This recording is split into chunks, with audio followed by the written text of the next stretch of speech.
Hello everybody, Low Wolf Rick here.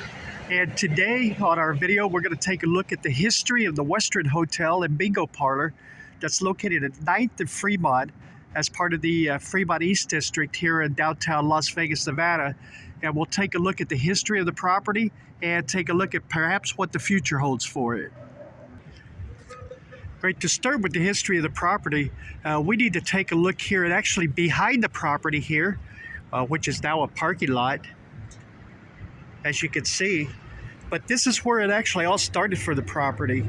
1963, there was a property built here that was called the Todd Motel.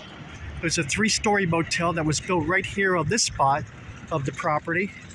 And then in 1965, the Todd Motel actually changed some ownership, and it became known as the Western Motel in 1965.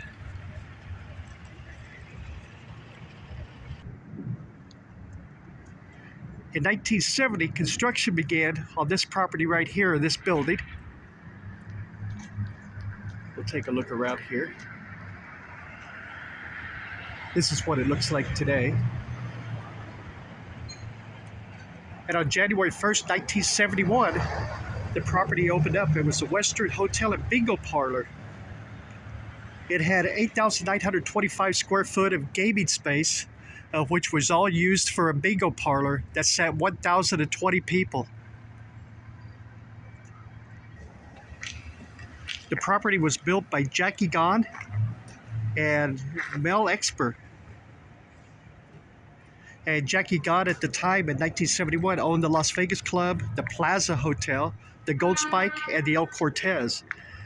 And you can see the El Cortez back in the background to give you the proximity of where the property sits here on the east of Fremont district here. And then in 2004, they actually owned it until 2004.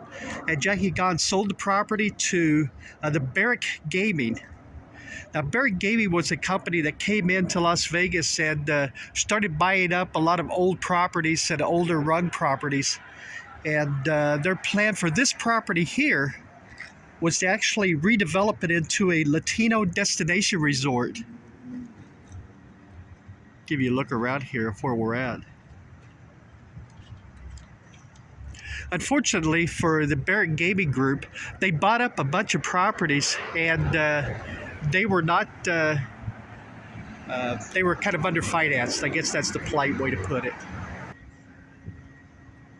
So being underfinanced for the property, the Barrick Group in 2005 actually leased the entire property, the hotel and casino, to a company called the Tamaris Group. They gained total control of the operation of the property while the Barrick Group was still the landlord. And they ran the property. They made it into a full-blown casino, the whole 8,925 square foot, into a casino. However, as the area took time, it's like it at that time wasn't really developed. They went through, and 2010, the motel that was behind there that I showed you completely shut down. Plus, it's like around the property, there's some rooms actually up top too. But in 2010, they shut down the complete hotel and motel operation. And then they announced in 2011 that they were going to shut the casino down completely as the revenue just dropped below what they could get out of it. And in January of 2012, they shut it down.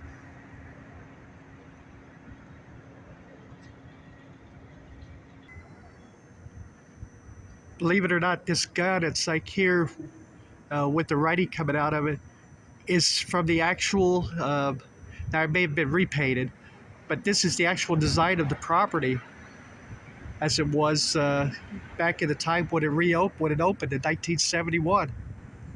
Now, I do see a site here that says they remade this site here in 2015. But this is the look that it originally had when it opened in 1971. This neon sign right here is the original sign of when it opened in 1971. It shows where the front desk would have been to go and check in. And you can take a look and you see there's an entrance here and an entrance down there. that are completely boarded up. But this is the original neon sign from 1971. This area back here would have been the valet area. You see the boarded up entrances right there also going into the property. You see there's two things for, I guess, a little marquee sites showing what acts would have been in here or what shows would have been inside the property, or maybe advertising food also. So this property was closed, and then in 2013, Tony Heisch's downtown redevelopment company bought the property for $14 million.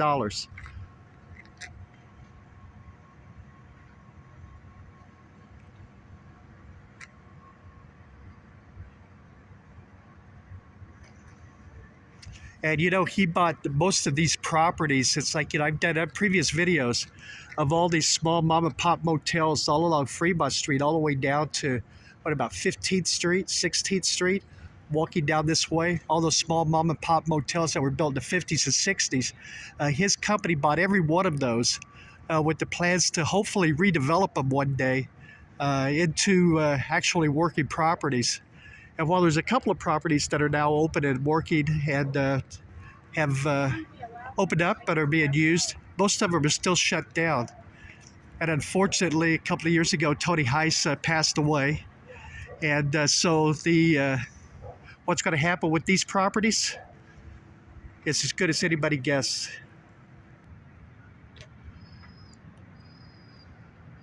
So there you have it. 10 years later, after being closed down, it sits exactly the way it was, kind of frozen in time as to when it closed down. I'm Lone Wolf Rick. Thank you very much for joining me. I greatly appreciate it. One last thing, it's like there are some rumors that this downtown redevelopment committee is looking to sell some of these properties off to raise capital for some of the other properties. They have kept it to where I'm not sure it's like what they're going to do with the money as far as some of the other properties, if they're planning on reopening, or if they just need capital maybe to keep them up until they do decide what they're going to do. Anyway, thank you very much for joining me. I greatly appreciate it, and we'll see you all in the next video. Bye-bye, everybody.